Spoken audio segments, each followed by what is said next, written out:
Noah, the impossible man and his inner world of righteousness. Prelude. The impossible man. In the beginning was the Word, and all things held together in him. But what happens when the very fabric of creation begins to unravel? When the deepest foundations of existence become corrupted at their source. Here, in the midst of a collapsing world, stands a man who should not exist. In a universe where every intention of every human heart is only evil continually, where corruption has penetrated to the ontological root of being itself, Noah walks as a theological impossibility. His very name, Noah, means rest, yet his world quaked with anything but peace. He lived in a society unraveling at the seams, yet something in him stood still. Anchored, rooted, unmoved. What can we possibly learn when righteousness emerges in a world where evil is absolute? When hope blossoms in the shadow of total depravity? Noah's story is not just a tale of escape from judgment, but a profound revelation of how one life, aligned with God, becomes the blueprint for salvation, for healing, and for a new creation. Today, we begin to explore this miraculous truth, focusing on the man himself and the inner landscape of his extraordinary walk with God. Chapter 1. The Genealogical Rupture. These are the generations of Noah. The Hebrew phrase, Elah toldot Noach, is a familiar formula in Genesis. Usually, it introduces a list of descendants. But here, the pattern utterly breaks. Instead of focusing first on Noah's offspring, Noach hollered et, the text immediately proclaims, Noah was a righteous man. This is no mere stylistic flair. This is sacred literature screaming against the cosmic disorder. This is the text itself bearing witness to a profound disruption in the natural order of things. This shift signals a genealogical revolution. The text moves immediately from biological generation to moral generation, from what Noah produces to what Noah is. When corruption becomes so total that biological succession feels meaningless, genealogy itself must be redefined. Consider the metaphysical implications. What does it mean for a genealogical formula to abandon genealogy? It suggests that mere biological succession has become inadequate to describe human existence. In a world where being itself has become corrupted, the question is no longer, what did you produce, but, what are you? Not merely having, but being. Not simply generation, but regeneration. The text performs a kind of textual resurrection itself, taking the dead form of genealogy and breathing into it the life of character description. Form follows corruption. Corruption transforms form. Noah's very introduction challenges us to look beyond genetics to spiritual lineage, to the profound question of who we are becoming in Christ. Chapter 2. The Anatomy of an Impossible Righteousness. Noah was a righteous man, blameless in his generation. Noah walked with God. Each phrase here is weighty, each word trembling with spiritual significance and glowing with depth in the original Hebrew. This is where we see the very fabric of true discipleship woven into ancient text. Noah was a righteous man. The Hebrew is tsaddiq. This is startling when the previous verse, Genesis chapter 6 verse 5, declared every intention of every human heart was only evil continually. How is this possible? Righteousness, tsaddiq, is not cold moral perfection. It is not about legalistic behavior. It is vibrant relational integrity. Tsaddiq is a person rightly aligned, first with God, and then with people, and then with creation itself. It is about right standing and right living that flows from a heart oriented toward heaven. In a world consumed by self-interest, violence, and distortion, Noah stands as one who refuses to compromise his conscience. He lives out the truth where deception reigns. In the ancient Near East, a tsaddiq was more than morally upright. He was the one who restored relationships, who brought things back into balance. Noah did not just avoid evil. He actively repaired what others tore down. His righteousness lived in the trenches of a decaying society, as if he were oxygen in a suffocating atmosphere, breathing the very breath of God while others inhaled corruption. Perhaps Noah is righteous not despite the cosmic corruption but precisely because of it. His righteousness is defined by its opposition to universal evil. It is not accommodation, but resistance. Not adaptation, but refusal. Not success within the system, but loyalty to a different system entirely. This is a profound call to radical faithfulness in our own lives, urging us to refuse to conform to the unrighteous systems around us, living out our calling as followers of Jesus. He was blameless in his generation. The word blameless here is tamim, which means whole, sound, integrated. It does not imply sinlessness. Instead, it speaks of an unfractured interior life. Noah is not perfect, but he is undivided. He has no secret allegiances, no inner splits between what he believes and what he does. He is wholehearted. This is the same word used for sacrificial animals that must be without defects. Noah is described as sacrificially perfect, a life with nothing hidden, nothing double. But what does perfection mean in an imperfect world? His wholeness is contextualized but derivative in his generations. The plural form suggests not just his contemporary moment, but the broader sweep of his historical context, the accumulated corruption of multiple generations. Some interpreters might suggest this qualifies Noah's righteousness, meaning he was righteous only relative to his corrupt generation. But consider the powerful opposite, which the text's emphasis supports. Noah maintained righteousness not despite easier circumstances, but despite the most difficult circumstances imaginable. His righteousness shines brighter because of the surrounding darkness. To be tamim in such a milieu is not diminished perfection but perfection par excellence. It is not the perfection of an unfallen Adam in Eden but the perfection of maintained righteousness in the face of cosmic rebellion. It is not innocence, but tested, proven, battle-scarred holiness. This is profound hope for us. If you've known trauma, secrecy, or the fallout of generational sin, take heart. Tamim means God is not looking for a flawless past, but a faithful heart in the present. The Spirit doesn't erase your history. He heals it. In Noah, his very wounds become the seams of a new creation, knitting together brokenness into wholeness. This is what Jesus offers to us, an integrated soul, made whole by His grace, a healing for deep generational wounds.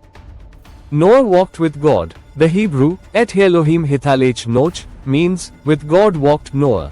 This phrase mirrors the life of Enoch in Genesis chapter 5, a rare, powerful echo in Scripture. Enoch walked with God and was taken, lahak, signifying a unique transition from earthly life. Noah walked with God and was preserved, shamar, to preserve others, destined to carry humanity through judgment. Same walking, different divine destinies, both profound. The verb halik in the hitpayal form suggests continuous, habitual, intensive action. This is not an occasional spiritual experience, but a constant companionship, a soul that journeys side by side with the Almighty. While the world ran headlong into ruin, Noah paced his life by heaven's rhythm, step by sacred step. To walk with God is to tether every single step to His presence. It means to carry God into your relationships, your work, your silence, your deepest thoughts. Noah's walk was not mystical escapism or pious withdrawal. It was a faithful embodiment. He was profoundly present in his generation, not hiding, but inhabiting his divine calling. He built what had never been built. He trusted in rain he had never seen. He walked when others ran madly toward destruction. Walking implies shared direction, common purpose, synchronized movement. But what direction can be shared with God when God is moving toward judgment? What purpose can be common when God's purpose is cosmic destruction?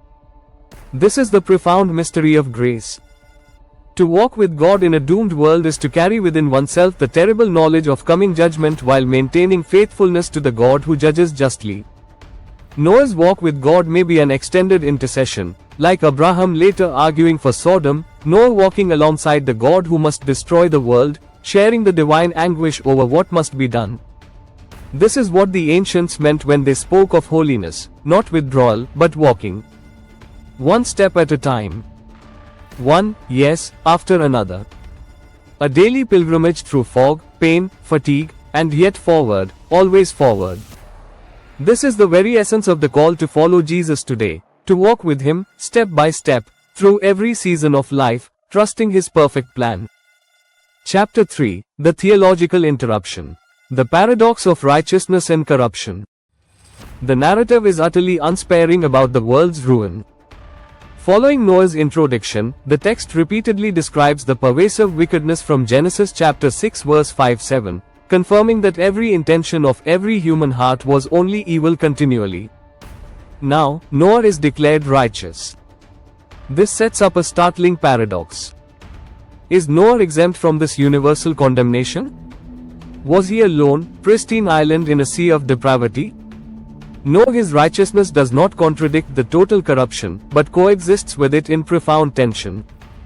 This seemingly impossible coexistence reveals a core truth about grace. Divine life can be sustained within human brokenness, even in the deepest depravity. This paradox has been a rich field for theological inquiry for millennia. Reformed theology often sees Noah's righteousness as itself evidence of divine grace working within total depravity, that God can create righteousness even where natural human capacity for it has been destroyed.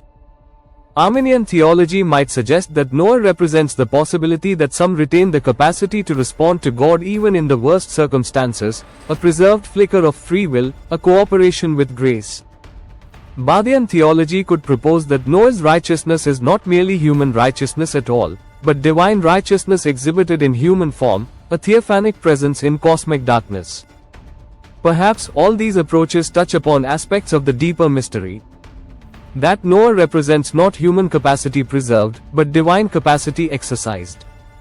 Not natural righteousness maintained, but supernatural righteousness created. What if Noah represents not the exception to universal corruption, but the divine response to universal corruption? Not preserved humanity, but an invaded humanity, filled with God's Spirit? His righteousness is not preserved by being removed from corruption, but by being sustained within it. This is our profound hope as disciples of Jesus, that His Spirit empowers us to live righteously even when our world seems to demand compromise, enabling us to stand firm in Him. Chapter 4, The Generative Mystery. Noah had 3 sons, Shem, Ham, and Japheth. This note is not incidental. It is a profound statement that faithfulness is not sterile. It actively births legacy and hope. The text immediately moves from character description to genealogical continuation, demonstrating that Noah's righteousness is not sterile contemplation but a creative force, engaging directly with the future. Even in a world destined for destruction, the righteous continue the work of creation, an act of radical faith in God's future beyond the coming judgment. Noah's fruitfulness represents this profound faith. These 3 names will become the foundation of post-flood humanity, the table of nations in Genesis chapter 10, from whom all peoples of the earth derive. Noah's righteousness is not just personal, but cosmic. He literally carries the future of the human race within his very household. Noah's sons are not just biological descendants but spiritual heirs, carriers of a restored future. Notice the order: first character, righteousness, walking with God, then consequence, fruitfulness, generative capacity. The right relationship with God leads to right participation in God's creative purposes. Can corruption be inherited but righteousness not? If the corruption of the heart is passed from generation to generation, by what mechanism does Noah's righteousness transfer to his offspring? This verse reveals that righteousness, unlike corruption, cannot be inherited biologically but must be created afresh in each generation by divine grace working through faithful parents. Noah's sons represent the mystery of transmitted yet not inherited righteousness, the possibility that walking with God creates conditions within which others can learn to walk with God. To be righteous in a corrupt generation is to bear responsibility not only for one's own spiritual state but for the spiritual possibilities of the next generation. Noah's household becomes the very vessel of the world's restoration. The ark begins not with construction, but with a living legacy of character. This is a powerful encouragement for every disciple of Jesus to live faithfully and impact future generations through their consecrated lives. Conclusion for Part 1: The Enduring Power of a Righteous Walk. As we conclude Part 1 of our journey through Genesis chapter 6 verse 9-12, we stand in awe of Noah. He was introduced to us as an impossible man, whose very existence defied the universal decay of his time. We've seen how his righteousness, tsaddiq, was not just moral uprightness but a vibrant, relational integrity, a daring resistance against the pervasive evil around him.